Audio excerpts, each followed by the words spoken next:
No solo es un gusto, sino un honor y un privilegio poder platicar con Mario Vargas Llosa, que está aquí en Guadalajara presentando su nuevo libro, Tiempos Recios. ¿Qué tal su estancia en México? Pues buena, sobre todo en Guadalajara durante la Feria del Libro. Creo que nada resulta tan estimulante para un escritor que ver esa cantidad de gente joven detrás de los libros, haciendo cola para asistir a todas las presentaciones de las novelas, de los poemas.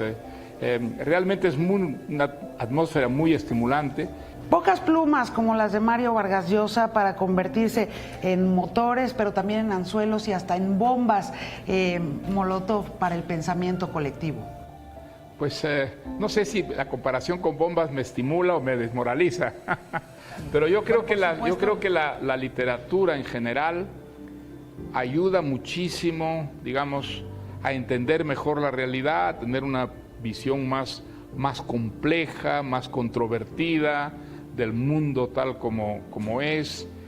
En esta última novela que nos presenta Mario Vargas Llosa, Tiempos Recios, va al pasado también para hablarnos del presente. Yo creo que hay una lección, ¿no?, que aprender del tema de esta novela, y es que no deben prevalecer las mentiras sobre las verdades, porque creo que digamos que lo que ocurrió en Guatemala en los años 50 con el gobierno de Gustavo Arbenz, del coronel Arbenz, fue sobre todo porque la mentira prevaleció sobre la verdad. La mentira fue más importante que la verdad y eso produjo unos cambios históricos que yo creo fueron trágicos para Centroamérica y en general para América Latina, ¿no? En efecto nos habla de una forma u otra de fake news hace muchísimos años. Efectivamente, en esa época no existía el término.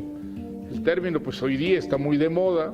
Sabemos que las mentiras en muchos casos prevalecen sobre las verdades a través del periodismo, pero en esa época no se sabía, y sin embargo lo que ocurrió realmente con la caída del gobierno, que era un gobierno democrático, elegido en elecciones limpias de Arbenz, de Jacobo Arbenz, fue que hubo una movilización fundamentalmente periodística para presentar a esa democracia como una democracia convertida en un caballo de Troya de la Unión Soviética.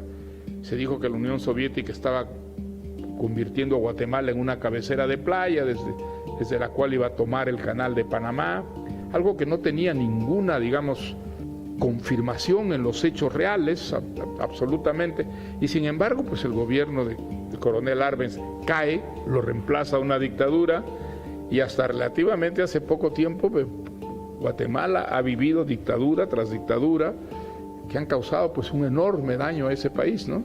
Yo pensaba al leer estos Tiempos Recios y decía, por supuesto, desde el periodismo, en algunos momentos, desde los textos religiosos en otros, y ahora quizá desde las redes sociales se pueden construir realidades alternativas a la realidad, ¿no? Efectivamente, realidades alternativas que provocan además unos hechos de tipo político, social, cultural, ¿no?, que son tremendamente negativos.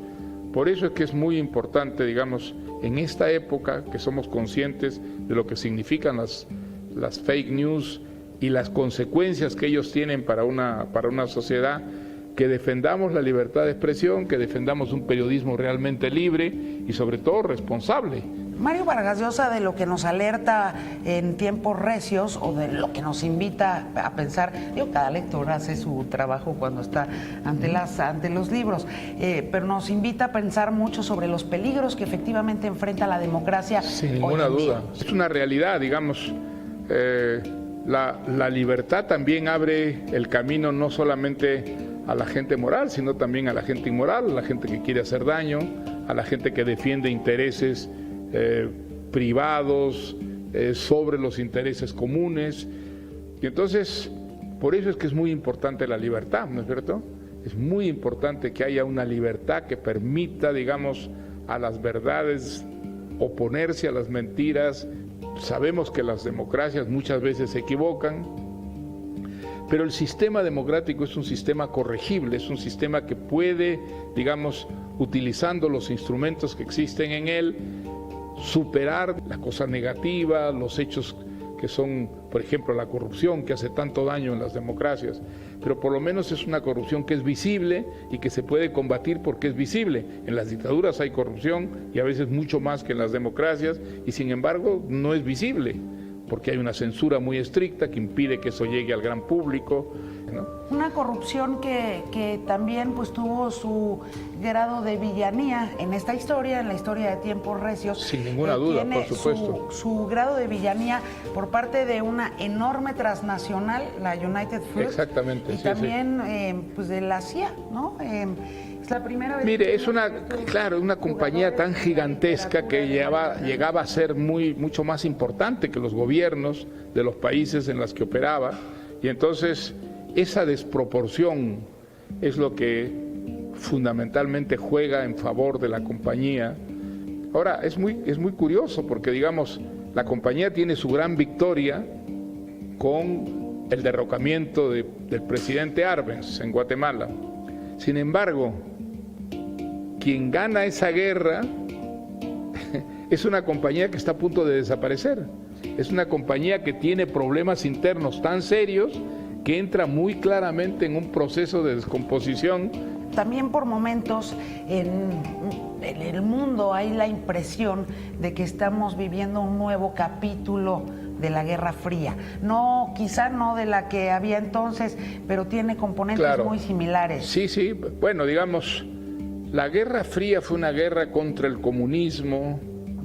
El comunismo prácticamente ha desaparecido. Hoy en día existen gobiernos que son autoritarios, pero el comunismo como tal, que llegó a cubrir buena parte del mundo, que fue el mayor desafío que tuvo la cultura democrática, eso prácticamente en nuestros días pues no existe, a no ser que alguien pueda creer que países como Cuba, como Venezuela, como Nicaragua o como Corea del Norte son modelos para los países que quieren salir de su desarrollo. Muy difícilmente, realmente son dictaduras que están muy empobrecidas. El modelo comunista ya no existe, ya no tiene una vigencia en el mundo. Ahora lo que sí tiene mucha vigencia son los populismos, desgraciadamente, los populismos, el nacionalismo, el racismo, el supremacismo, todas esas enfermedades tradicionales de la democracia, pues han pasado a ser hoy día, digamos, los grandes enemigos que tienen los sistemas democráticos, y hay que combatirlos con la misma, digamos, convicción, firmeza con que combatimos antes al comunismo, ¿no? ¿Cuál es el antídoto justamente para esas expresiones muy extremistas? Pues yo creo que la democracia? el antídoto es crear sociedades con las que no hayan las enormes injusticias que hoy día arrastran todavía las democracias. En América Latina, por ejemplo, y en el tercer mundo en general, hay unas desigualdades que son tan gigantescas que es muy difícil que el grueso de la población se sienta satisfecha, se sienta contenta, se sienta viviendo en un país justo. No, porque no son países justos, ¿no? Entonces creo que las democracias tienen que reformarse profundamente para crear sociedades con las que los ciudadanos se identifiquen, ¿no? Y no escapen como están escapando de tantos países, sobre todo del tercer mundo, ¿no? Creándole un problema muy serio al primer mundo.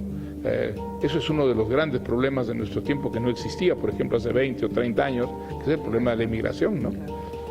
Y cuando empiezan a reducir esa brecha a la que Mario Vargas Llosa se refiere en esta entrevista, cuando la empiezan a reducir, de repente viene eso en lo que también Vargas Llosa es un experto, la tentación de perpetuarse en el poder. Pues es exactamente, y eso hay que combatirlo, hay que, digamos, ser muy conscientes de que, digamos, ninguna dictadura tiene al final, digamos, la razón, que todas las dictaduras, incluso aquellas que parecen en un primer momento reformar las cosas en el buen sentido, al final terminan distorsionando enteramente las instituciones y siguen, digamos, cometiendo los delitos que cometen siempre los regímenes que se perpetúan, las injusticias, los atropellos.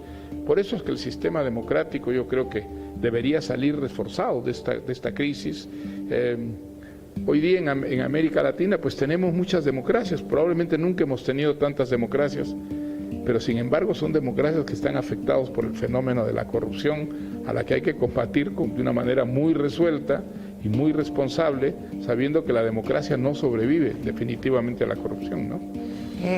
Yo pensaba también cuando leía Tiempos Recios, pensaba en un caso como el de Odebrecht, que bueno, pues consumió casi a todos los gobiernos de América Latina. Así ¿no? es, efectivamente, y tuvo, digamos, llegó a crear una especie de ministerio que era el Ministerio de la Corrupción, el ministerio que se encargaba de comprar presidentes, de comprar primeros ministros, de comprar altos funcionarios.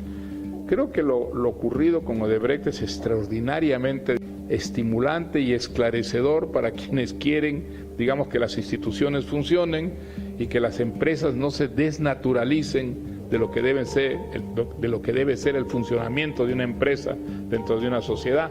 Clarísimamente Odebrecht representa todo lo que las empresas no deben ser, ¿no? ¿Se pueden poner más recios los tiempos que vivimos, Mario Vargas Llosa? Sí, yo creo que siempre pueden ser peores de lo que son, ¿no? Creo que también debemos ser conscientes de eso. Si no hacemos las reformas debidas, nuestros sistemas pueden seguir empeorando, pueden seguir... No hay límites, ¿no?, para la destrucción, para la... Creo que la historia en ese sentido es bastante elocuente, pero digamos, a lo que creo es que no debemos sucumbir es al pesimismo, ¿no? Creo que ese pesimismo es muy malo, es muy negativo, el pesimismo es siempre paralizante. Creo que en eso un gran filósofo de la libertad como Karl Popper tenía razón cuando decía, sí, muchas cosas andan mal, pero nunca hemos estado mejor, nunca el mundo ha estado mejor de lo que está en este momento. Creo que esa es una fuente de estímulo para quienes tienden a sentirse pesimistas por el mal estado de las cosas en el mundo, ¿no? Pues ahí está Mario Vargas Llosa, qué placer y Pues nada, verdad, qué honor gusto, y privilegio encantado. poder platicar, Muchas gracias. poder platicar contigo. Y pues que además la lectura siempre es el mejor de los antídotos. Así es, estamos de para acuerdo. todos los males, Sí, sí. ¿no? Encantado. Para todos. Gracias. Un placer, un privilegio platicar con Mario Vargas Llosa, Premio Nobel de Literatura.